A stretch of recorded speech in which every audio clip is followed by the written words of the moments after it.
Bienvenidos a El Mundo que se avecina. Estamos desarrollando el bloque de la Iglesia del futuro, ¿no? Y todas las consecuencias para el ser humano, para las familias. Y para conversar de estos temas contamos con la presencia de don Juan Antonio Reig Pla. Bienvenido.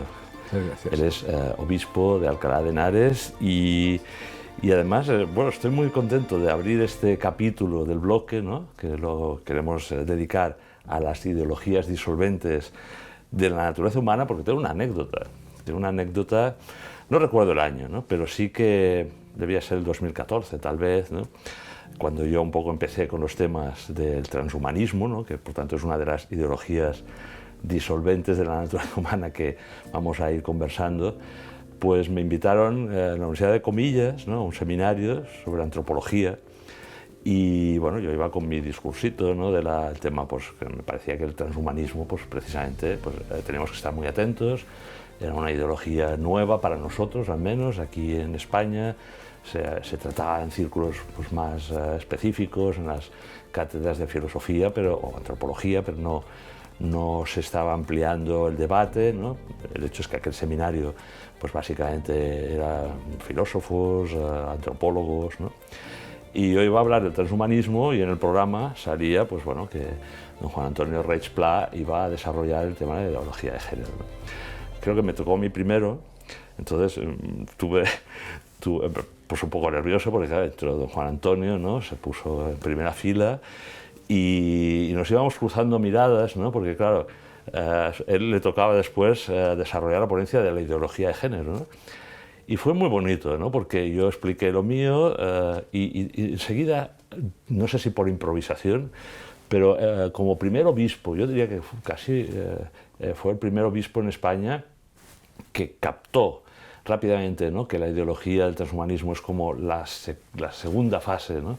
De la ideología de género, con la cual pues ya se estaba desarrollando. Aquella conferencia pues ya se profundizó, pero ya era un tema que se abordaba, ¿no? En los círculos de iglesia y tal. Pero recuerdo, ¿no? Con gratitud, ¿no? Porque enseguida fue usted como metiendo unas cuñas, ¿no? Relacionando ideología de género y lo que nos venía encima, ¿no? En este mundo que se avecina sobre el tema del transhumanismo. Y después escribí una carta pastoral, creo que a los pocos días, ¿no? Yo creo que la primera, de un obispo español sobre el transhumanismo, ¿no? Por lo tanto, bueno, es una pequeña anécdota, la he querido manifestar porque tenemos esa complicidad, ¿no? de decir, le preocupó. Era un tema en aquel momento un poco así como friki, ¿no? Hablar de los cibos, de la hibridación del humano, de la modificación genética, y yo creo que después ya de ese año 2014-15 pues se han desarrollado congresos, ¿no? La Universidad Francisco de Vitoria, ¿no? Pues tenemos grandes referentes en España de personas, filósofos bioéticos, ¿no? Elena Postigo, Alfredo Marcos, Francesc Torralba, o sea, intelectuales católicos en el pensamiento, pero también en el ámbito de la ciencia, ¿no? Nicolás Jove, Miquel Ángel Serra, diferentes ámbitos, y eclesial, ¿no? Que ya empieza la Iglesia pues a tratar más allá de la ideología de género lo que nos viene encima con el transhumanismo, ¿no? Yo lo he resumido como ideologías disolventes de la naturaleza humana. No sé si lo he hecho bien. Sí, sí, está perfecto. Está perfecto. Es decir, vamos a decir que lo que denominamos revolución sexual, que rompe esta realidad de la sexualidad humana, varón-mujer, desvinculando la sexualidad de la procreación, desvinculándola del matrimonio y desvinculándolo del amor, es la primera entrada de algo que algunos relacionan con el mayo del 68 francés, pero es anterior, iba ya gestándose desde mucho antes. Pero diríamos que fue una eclosión de esta primera entrada de la revolución sexual, que inmediatamente deriva hacia la llamada ideología de género. Cuando decimos la palabra ideología, hemos de entender que es una idea llevada a ser distorsionada, que quiere ser explicación de la totalidad. Eso es una ideología. Y cuando se habla de la ideología de género, nada menos que quiere decir que varón, mujer son construcciones culturales que no responden a la realidad de lo que es la persona humana. Y por tanto son construcciones que han venido fundamentalmente generadas por lo que llamamos la tradición judeo-cristiana. Bueno, pues ahí han entrado una serie de ideologías que desde el constructivismo filosófico han querido atacar esa diversificación sexuada varón-mujer que nosotros decimos que responden a menos que a la imagen de Dios que nos ha creado para la comunión y el amor. Y entonces lo que hacen es lo que es un proceso llamado de deconstrucción, a través de lo que significa la manipulación del lenguaje, a través de ir, en este caso, diciendo, no existe varón-mujer, sino que eso es una construcción cultural por roles que se han enseñado a los niños o se han enseñado a las niñas, y por tanto lo que hay que hacer es deconstruir esa realidad cultural, deconstruir con el lenguaje, por tanto creando una neolengua, una metalengua, para poder cambiar la realidad de las cosas. De la ideología de género que deja para la decisión del individuo la realidad incluso corporal, de que uno puede ser un niño, puede ser una niña, puede cambiar, puede ser temporalmente una realidad o puede ser otra, ¿no? Se va deconstruyendo el lenguaje, se va deconstruyendo la enseñanza, se va deconstruyendo la antropología que afirma la diversificación sexual de varón-mujer y se llega, diríamos, ya en su punto más álgido a lo que llamamos la teoría queer, que viene a decir que no hay ninguna realidad que podamos considerar heteronormativa, sino que existe simplemente la autonomía del individuo, la autonomía radical del individuo, que puede diseñar su cuerpo y puede diseñar su persona según su propia voluntad individual.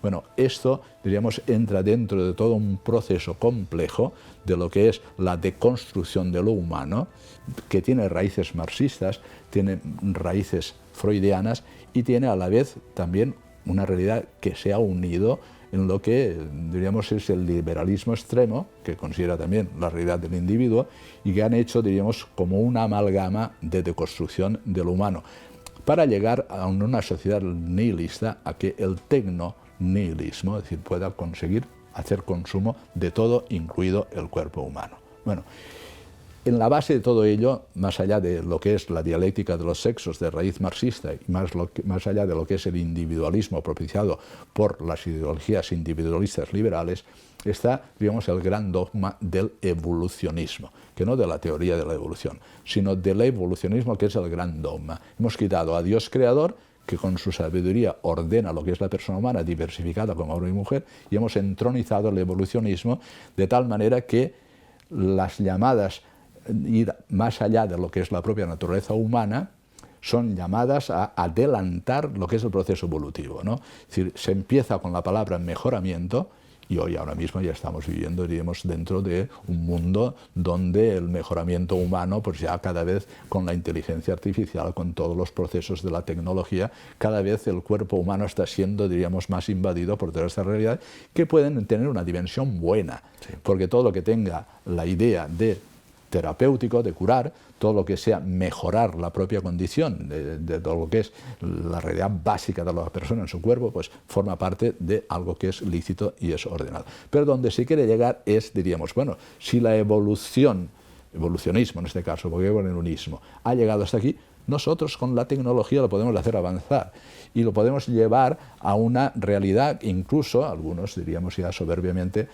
sintiéndose como creadores, no solo aspiran a cambiar lo que entendemos por naturaleza de la persona, sino que quieren llegar a lo que ellos llaman la inmortalidad, a través de lo que es el cyborg, pues la mitad organismo, la mitad máquina, etcétera, etcétera, ¿no? Bueno, pues esto, diríamos, es suplantar a Dios creador por el hombre que tiene una libertad creativa, que ya no se ajusta al orden de la naturaleza humana, sino que crea lo que es la propia verdad. Es una libertad que no es, diríamos, obediente a su propio ser, sino creadora de su propio ser. Bueno, ¿qué es lo que ahora mismo se nos está ofreciendo con esto? Pues ir más allá de los límites de la naturaleza humana. ¿Y cuáles son los límites de la naturaleza humana?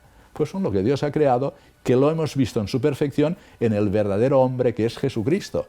Y hemos visto que nuestro cuerpo, tal como ha sido pensado por la sabiduría de Dios, no solo aspira a su perfección a través de las virtudes, no solo aspira a su mejoramiento a través de todo lo que pueda proporcionarnos la técnica y la tecnología, es decir, sino aspira a la glorificación del cuerpo, que eso es la resurrección y la glorificación, que eso es, diríamos, a donde apunta, no a la inmortalidad, no a la inmortalidad del alma, no a la inmortalidad del cibor, sino a la resurrección de la carne y a la glorificación de la propia carne.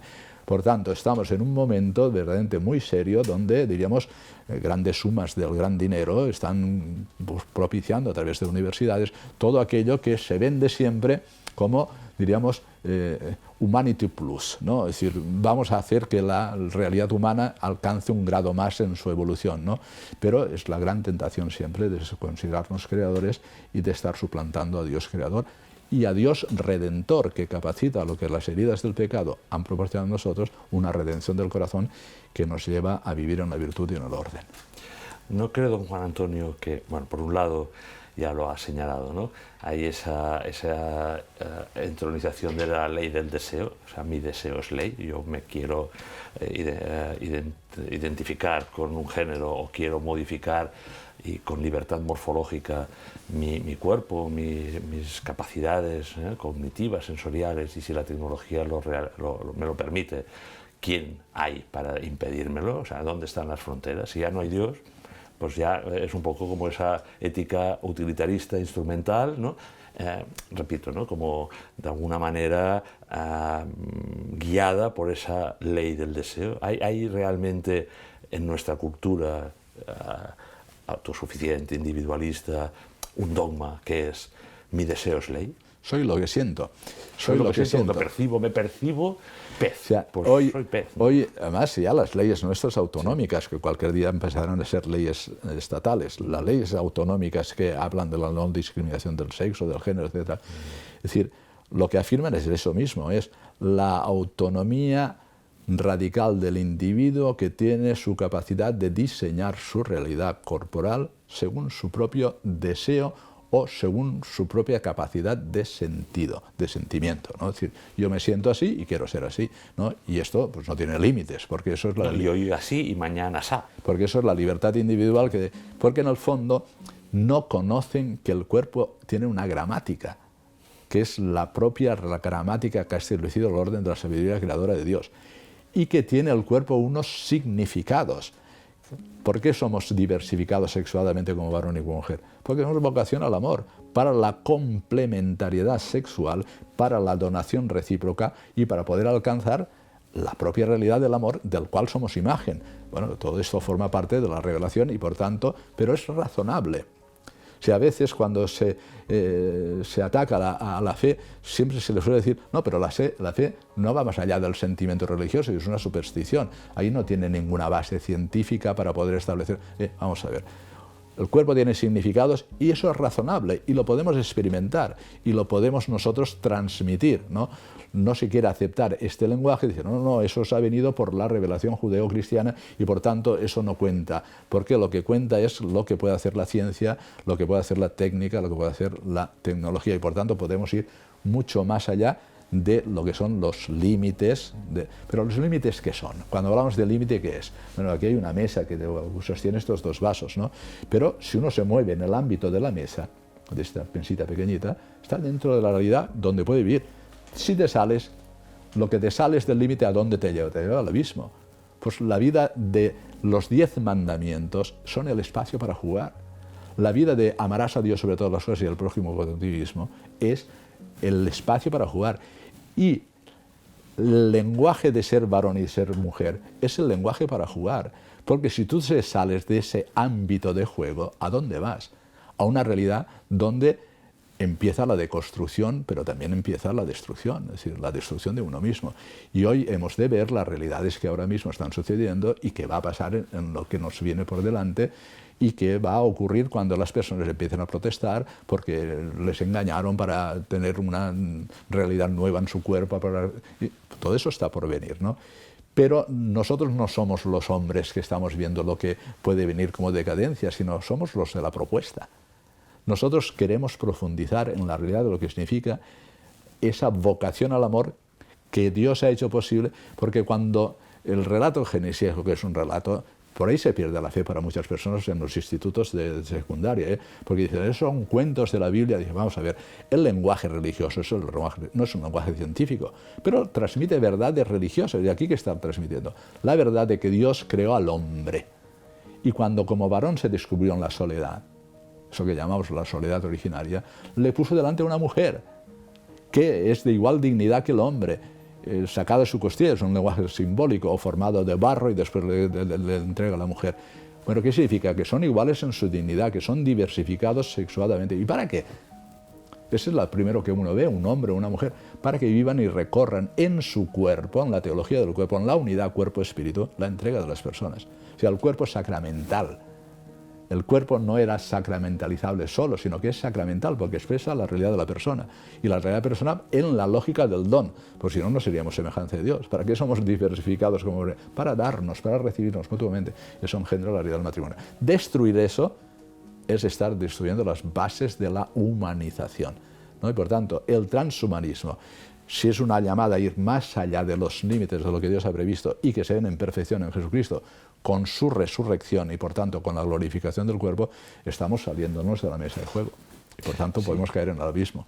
Cuando trato estos temas, ¿no?, en alguna charla o una reunión incluso de amigos, ¿no?, si me encuentro, por ejemplo, pues, con un auditorio no creyente, ¿no?, siempre surge ante el ciborgismo, ¿no?, o sea, la mezcla o la hibridación hombre-máquina o el transhumanismo, ¿no?, esa modificación genética incluso para ir más allá, ¿no?, en ese humano aumentado, con capacidades cognitivas, físicas, sensoriales.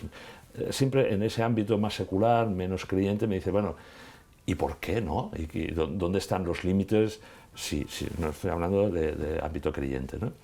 Porque es malo, ¿no? Es decir, porque no podemos romper esas fronteras de la naturaleza humana, lo hemos ido haciendo siempre los humanos, ¿no? En un ámbito católico o cristiano, ¿no?, creyente, a veces las preguntas son, bueno, la dificultad a veces de diferenciar terapia y mejora, ¿no?, mejoramiento, ¿no? A ver, somos co-creadores, aunque sea en minúscula, tenemos la capacidad creativa, pues, para el bien, para tener unas tecnologías y unas ciencias que permitan, no sé, ¿no?, pues a un ciego ver, a un sordo oír, a alguien que ha perdido la memoria en Alzheimer, pues a lo mejor la biomedicina, ¿no?, esas neurotecnologías futuras, ¿no?, de ese mundo que se avecina, permitir una recuperación de las capacidades, ¿no? Entonces me preguntan, ¿no?, también desde el ámbito cristiano, ¿no?, bueno, ¿y Dios hasta dónde nos pone nuestra libertad los límites para no traspasar esa naturaleza humana, ¿no? Claro, el tema de la modificación genética en línea germinal lo tienen muy claro, ¿no? Pero en la hibridación, el por qué yo no me puedo poner un chip o por qué no puedo modificar y ser medio cyborg, etcétera, cuesta mucho también, igual que en el otro ámbito, decir dónde están, digamos, los límites. O sea, Dios, cuando nos piensa en su sabiduría y crea el cuerpo humano, hemos de caer en la cuenta de que ese cuerpo humano tiene un significado, tiene una gramática, como he dicho antes, y tiene una realidad esponsal que es para ser dado en la diversificación varón y mujer. Uno pierde una pierna y le pueden poner una prótesis, perfecto, ¿no? Uno pierde el oído y se le puede meter un chip para que pueda escuchar y que pueda oír, ¿no? Y así, en eso, todo lo que significa terapia y lo que significa mejoramiento, podemos ir adelante. Pero hemos de caer en la cuenta de que hay un salto cualitativo entre los seres inferiores a nosotros y nosotros, ¿no? Y el organismo humano, para aquellos que tú vas a un instituto, lo primero que ves es los saltos desde el mono, el prehomínido y el hombre, ¿no? Es decir, pero hay un salto cualitativo que es la intervención de Dios, que ha preparado el organismo humano, que puede venir por evolución, y eso no hay ningún problema, y el salto cualitativo de la intervención de Dios que crea los dinamismos propios, que son lo que viene con el alma que Dios infunde en cada uno de nosotros.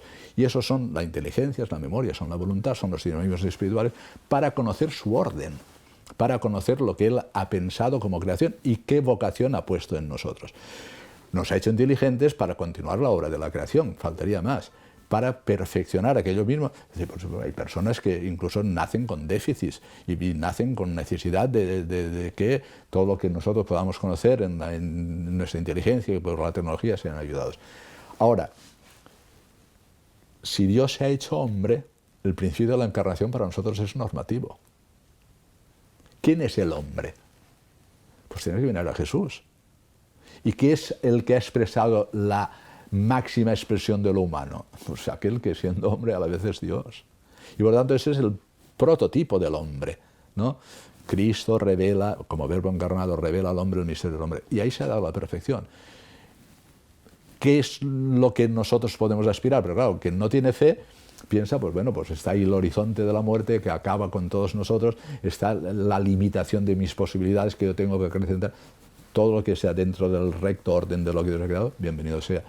Pero querer ir más allá de lo que es la realidad propia de nuestra finitud y de nuestra realidad para siempre, que es la resurrección, glorificación del cuerpo, es entrar fuera del ámbito de lo que Dios ha pensado para nosotros. Y por tanto habría que decirles que sí, es decir, no tengo ningún inconveniente en que progrese todo lo que significa la técnica y la tecnología y la capacidad de curar y de mejorar, ¿no?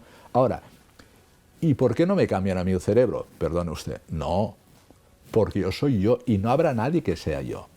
Ni lo hubo ni lo habrá. Soy una unidad, cuerpo-espíritu, que es una realidad nueva en el universo del ser. Ya no habrá nadie que sea Juan Antonio, se podrá llamar como yo, incluso parecerse, ¿no? Pero no seré yo. ¿Por qué? Porque tengo una identidad. Y esa identidad está tanto en el cerebro como en las células germinales. Y hay realidades que decir, hasta ahí no podemos llegar, ¿no? Es decir, tú puedes no tener un brazo y tener un brazo, puedes tener una realidad deforme, ¿no? Y puedes, pero la identidad es un yo llamado a la eternidad. Somos para la eternidad. Y ese soy yo, no otro, sino yo. Y por tanto la hibridación, lo cibor, puede complementar deficiencias de mi persona, pero no puede sustituirme. Que ese es el problema, y terminamos ya casi el capítulo y nos quedamos cortos, porque es un tema que da para mucho, ¿no? Ese es el tema que yo voy descubriendo, ¿no?, en el transhumanismo, ¿no? Ese neognosticismo tecnológico, esa casi espiritualidad tecnocientífica de sustitución, hablan de trascendencia, hablan de inmortalidad. O sea, una vez arrinconado, digamos, la verdad, ¿no?, la verdad de lo que es el ser humano, del Dios creador, de para lo que estamos hechos y el fin último en la vida eterna, se inventan, ¿no?, el lenguaje, también lo comentaba usted, ¿no?, en el ámbito de la ideología de género, como una pseudo-religión, un gnosticismo, ¿no?, que por un lado el cuerpo sí, se repara, se tunea, ¿no?, pero esa transmigración de la mente, que no del alma, bueno, viene a ser casi como el objetivo máximo, ¿no?, esa superinteligencia que se funde en una inteligencia colectiva más allá de la humana, ¿no? Y ahí sí que veo que hay mucha confusión, porque claro, es muy atractivo para el ser humano contemporáneo, moderno, incluso cristiano, que no ha entendido esas realidades y ese relato tan bonito que viene desde la creación hasta la glorificación de cuerpo y alma en la resurrección. Para terminar, ¿cree usted que ese es el punto que desde el punto de vista cristiano deberíamos reforzar, ¿no? Porque a veces se habla mucho de la creación, y está bien para el tema del relato de hombre, mujer y tal, pero la resurrección del cuerpo, la teología del cuerpo primero de San Juan Pablo II, pero sobre todo para lo que está hecho ese cuerpo glorificado en unión del alma inmortal, a veces se habla poco, ¿no? O sea, todas las realidades de la nueva era, donde uno al final se funde con la totalidad del universo. Sí. Todo lo que pueda derivar, diríamos, de lo que en el fondo, es decir, la gran aspiración de llevar el individuo a su propia trascendencia y a la inmortalidad, en el fondo no se tiene la humildad de aceptar que nosotros, digamos, tenemos una realidad creada por Dios que es de tránsito. O sea, que nosotros no estamos situados en este mundo más que de tránsito. ¿Y tránsito qué significa? O sea, la muerte aparece, no porque Dios crea la muerte, sino porque después del pecado la herencia es la muerte, pero en ese relato simbólico del Génesis, en el centro del paraíso está el árbol de la vida, ¿no? Uno iba allí y de sus frutos vivía. ¿Qué significa? Que el espíritu tenía fuerza suficiente para mantener viva la carne. No hubiera venido la muerte, ¿no? Si a los dones que llamamos pues preternaturales de la inocencia, la integridad, es decir, hacían que el espíritu fuera soberano sobre la carne. Pero hoy no se acepta el principio de la bondad de la carne. O sea, el gnosticismo lo que hace es decir solo, como la nueva era, es decir, al final es una realidad donde el espíritu, es decir, queriendo llevar el cuerpo, que al final se hace culto al cuerpo, y culto, diríamos, a una realidad del cuerpo, pero que está separado de lo que es la realidad misma de la persona. Somos una unidad, cuerpo-espíritu. Hay un solo acto de ser. No es que el cuerpo esté por aquí, el alma esté por allá y luego se unen. No, no, no. En el mismo y único acto de ser aparece la unidad cuerpo-espíritu, que es Juan Antonio, que es la persona. Y este cuerpo es un don que lo he recibido para cuidarlo. Es un cuerpo que es sacramental. Y es un cuerpo que está llamado desde sí mismo, y esto es lo específico del catolicismo, ¿no?, y del cristianismo, a la resurrección de la carne. Este es nuestro verdadero futuro. No a la inmortalidad del alma, no a la inmortalidad del híbrido, no, no, sino a la resurrección de la carne, y una carne gloriosa. Es decir, no tenemos imagen, no hay fantasía, es decir, no tenemos allí para poder nosotros imaginar el cuerpo glorioso de Jesucristo. Pero su destino es el nuestro. Y si Él ha sido resucitado y glorificado, nuestro destino es ese. Por tanto, partamos del principio de la bondad de nuestro cuerpo. Es bueno, Dios lo vio y dijo que era muy bueno. Es la primera vez que utiliza la expresión era muy bueno, es muy bueno.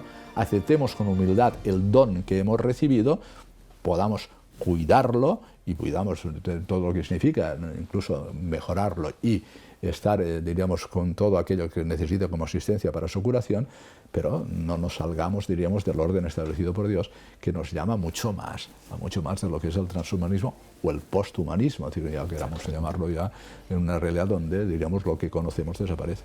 Bueno, pues como siempre, muy claro, don Juan Antonio, yo creo que nos ha dado las pautas necesarias. Si a la crisis de fe genera una crisis de la razón. Y por tanto, la razón ya es la única que queda, es la razón instrumental, que sabe hacer cosas y que quiere hacerlas y quiere hacerlas, pero uno tiene que hacerse cargo en la razón del misterio de lo que es el hombre y de las últimas preguntas que no puede responder, y ahí le viene la ayuda a la fe, que viene como iluminación de la propia razón. Pues de nuevo, repito, muchísimas gracias, don Juan Antonio, y le emplazo la semana siguiente para tratar un tema interesantísimo, ¿no? Porque claro, María, nuestra madre, también es una criatura especial.